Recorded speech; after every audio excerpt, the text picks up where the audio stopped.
Исәнмесез, эфирда яңалыклар чыгарылышы, студияда Лилия Гатина таба кайбер темалар турында. Турбаларны алыштырганнар, асфальт салу турында бүтүнләй онытканнар. Мәләкәс ар ягында яшәүчеләр канәгатьсезлек белдерә. 1 ноябрьдән Россиядә хәрби хезмәткә көзге чакырылыш кампаниясе эшли башлады. Яңа чакырылышта үзгәрешләр бармы?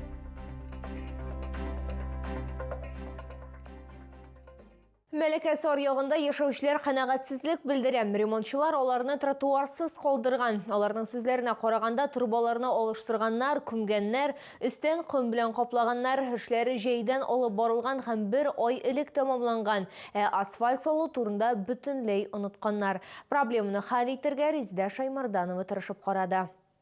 Земелеке сида 20 квартал тукталышы һәм 20.05 йорты арасындагы турбаларны алыштырганнан соң асфальт салу турында оныттылар дип зарлана чалылар. Алар сүзләренчә, яңгыр яуганнан соң алар пычрактан йөрергә мәҗбүр. Ирина Ванчушкинага коляска белән бик оста идарә итәргә туры килә. Чөнки яшь әни бу участокны тапталган сукмак буенча үтәргә мәҗбүр. Озак ремонттан соң тротуардан без мәхрүм калдык, ди ул. Летом здесь производился ремонт. После ремонта вот засыпали так песочком. Сейчас с коляской ходить невозможно. Когда выпадает дождь, так вообще, что будет следующей весной, мы даже не знаем. Вот сейчас сами видите, мы ходим по тропинкам, а по дороге ходить мы не можем. Яңгырлардан соң әниләр бөтенләй дә машина юлына чыгалар. Шулай тизрәк, ләкин куркынычсыз түгел, ди Дарья Золотухина. С коляской вообще неудобно ходить. Приходится вот так по дороге, прям где машины, проезжая часть, проходить дорогу. Ну, конечно, неудобно. Представляете, дождь, вот сейчас снег, грязь. С коляской так вообще не проедешь. А пешеходам тоже уж неудобно ходить. Вот у меня сестренка с младшей дочкой, когда идут в гимназию забирать ее, она тоже коляску или вместе с ребенком поднимает, или приходится ребенка высаживать, поднимать, идти опять сажать. Или приходится уже по дороге, где машины ездят, оттуда уже ходить. Башкарма комитет вәкиле сүзләренчә, бу проблемалы участокта турбаларны яңа комплекска тоташтыру буенча эшләр башкарылган. Тротуарның асфальт түшәмен торгызуны 20 ноябрьгә кадәр көтәргә туры киләчәк. Резидә Шаймарданова, Кирилл Хабзи, яңалыклар. 1 ноябрьдән Россиядә хәрби хезмәткә көзге чакырылыш башланды. Искәртеп узабыз, быел аны өлешчә мобилизация үткәрелү сәбәпле 1 айга күчерделәр. Татарстаннан хәрби хезмәт узу өчен барлыгы 3000гә якын кешене чакыру планлаштырыла. Бу узган елның көзге чакырылышына караганда бераз кимрәк. Яңа чакырылышның үзенчәлекле турында тулырак алдагы материалда. Көзге чакырылыш махсус хәрби операция үткәрү белән бәйле түгел, элекләре кебек үк ул планлы тәртиптә гамәлгә ашырылачак. Шулай ук хәрби хезмәткә чакырылган гражданнар махсус хәрби операциядә катнашуга җәлеп ителмәячәк. Хезмәт итү вакыты чыккан хәрби хезмәткәрләр азат ителәчәк һәм үз вакытында яшәү урыннарына җибәреләчәк. Мы работаем по всем нашим направлениям. Черноморский флот, уже отработали представители президентского полка у нас. Отобрали своих ребят, они в сентябре приезжали. Традиционно общие с КАМАЗом подшифные 2 воинские части, это Йошкар-Ола и город Москва. Туда отбор идет, но в город Москва у нас ребята идут, которые прошли уже подготовку в ДОСАВ. Водитель категории С, там до подготовки идет водители автобусы и длинномеры. Денис Рахманов хәрби хезмәткә чакырылучыларның берсе. Повестка алгач ук ул шундук хәрби комиссариатка килә. По поводу армии я не переживаю, я хочу отдать долг родине, готов воевать и служить в армии. Хочу пойти, скорее всего, в связисты, либо в ракетные войска. Шәһәрнең хәрби комиссариатларында хәрби хезмәткә чакырылучылар медицина комиссиясын үтә башлаган инде. Ну, по здоровью, может, в те, которые я хочу, могу и не пройти. А так у меня есть свидетельство парашютиста, 2 прыжка. У меня с ногой травма просто, ногой наступил, вот, поэтому пока что сказали лечиться еще. Потом уже буду проходить медкомиссию. В армию, да, желаю, волнения, собственно, вообще не имею. В принципе, а в части мне без разницы. Лишь бы отслужить и вернуться обратно живым-здоровым.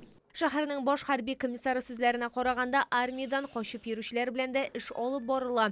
Безнең шәһәрдә көзге кампаниядә 270-тән артык чаллы егетен хәрби хезмәткә чакыру планлаштырыла. Армиягә алынучыларның беренче җибәрү якынча ноябрьнең 1 декадасында узачак. Чакырылыш кампаниясе 31 декабрьгә кадәр дәвам итәчәк. Лилия Гатина, Кирилл Хабзей, яңалыклар.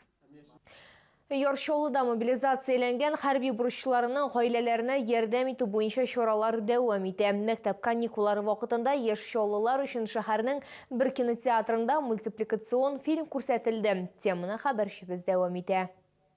Каникулларның беренче көнендә яшьчолылар өчен мультфильм карау оештырылды. Кто балует детей дома? Конечно, папы. И вот сегодня мы решили заменить папу каждому вот именно в этот момент, только на 1,5 часа, чтобы побаловать ребеночка, чтобы он мог какие-то сладости покушать, посмотреть мультик, насладиться вот этой обстановкой, атмосферой. Это же целое для ребенка, это целый все равно такой мини-праздник, когда они идут в кино на просмотр мультфильма. Кинозалда балалар гына түгел, чолылар, әби, бабайлары һәм әниләре белән килгән иде. Аларның һәрберсе татлы бүләкләр алды. Очень понравилось, еще смотрим, конечно. Выходили просто вот попить захотели. Так очень приятно даже то, что зовут нас как бы. Очень нравится. Мультик нам нравится. Спасибо большое за приглашение на Илью Гамбаровичу Магдееву. Папу мобилизовали, да. Очень хочется скорее вернуться. Я считаю, что это все очень хорошо, конечно. Нас везде приглашают на все эти спектакли, но лучше бы нам нашего папу вернули.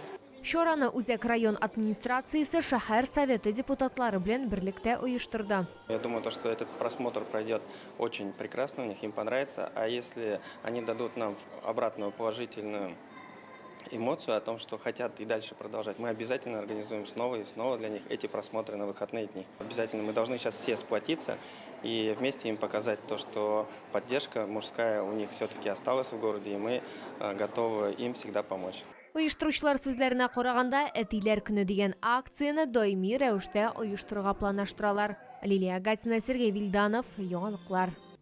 Йогышлы авырулар хастаханәсендә ремонт эшләре, COVID-19 вакцинация һәм ревакцинация, гриппка каршы прививкалар, бу һәм башка темалар мэрияда узган традицион аппарат киңәшмәсендә каралды.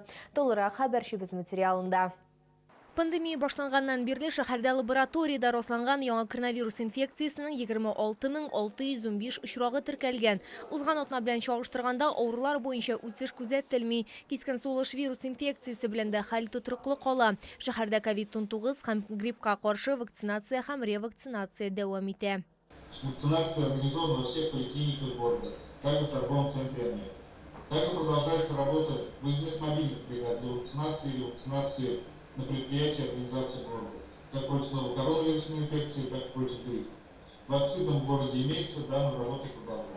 Хәзерге вакытта шәһәрдә ашыгыч медицина ярдәме һәм икенче шәһәр хастаханәләренең вакытлыча йогышлы авырулар бүлекләре, шулай ук бер провизор госпиталь йогышлы авырулар хастаханәсе штат режимында эшләвен дәвам итә.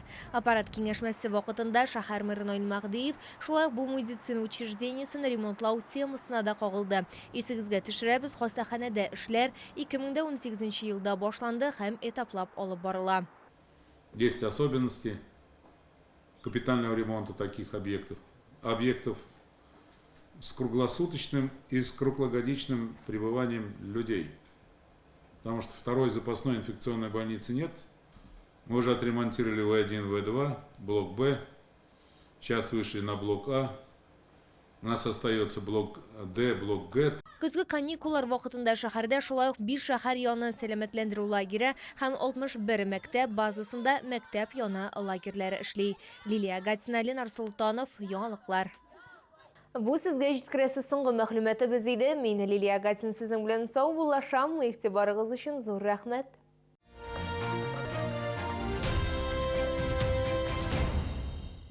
Карта забота платежной системы МИР от Акбарсбанка для пенсионных и социальных выплат.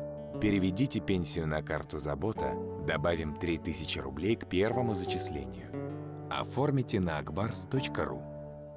Невероятное представление. В дельфинарии новое шоу в паутине морских приключений. Супергерой и его друзья, дельфины и морские котики, сразятся с темными силами. Стань участником эпичного шоу на сцене дельфинария. Требуются водители-экспедиторы категории С, водители на ДАФы категории Е, грузчики. Телефон 8 919 626 30 70.